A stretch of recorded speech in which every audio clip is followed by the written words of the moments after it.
Meter App. Tai moderni sistema, skirta tiksliai surinkti skaitiklių duomenis mobiliuoju įrenginiu. Meter App sukurtas įmonėms, kurių darbuotojams reikia periodiškai atvykti prie skaitiklių ir surinkti jų duomenis.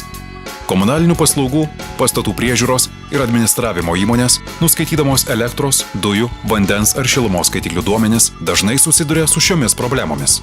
Neįskaitomai ranka užpildytos popierinės ataskaitos. Popierinėje ataskaitoje klaidingai įrašyti duomenis, kurie po to keliauja į kompiuterinę įmonės sistemą. Skaitiklių parodymai į kompiuterinę sistemą patenka pavėluotai. Vėluoja informacija apie sugedusius skaitiklius.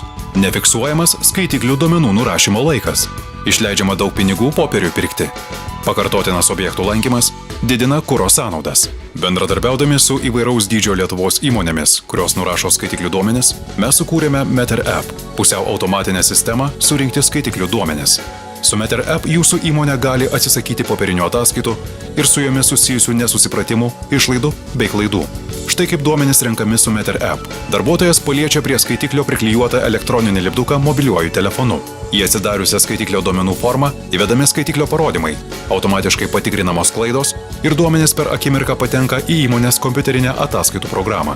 Meter App padeda išvengti netidumo klaidų. Jei darbuotojas įveda parodymą, kuris yra mažesnis už praėjusio mėnesio arba nulinis, jei suvartojimas neįprastai didesnis ar mažesnis už vidutinį, Meter App paprašo darbuotojo pasitikrinti duomenis ir tik gavęs patvirtinimą siunčia informaciją į ataskaitų programą.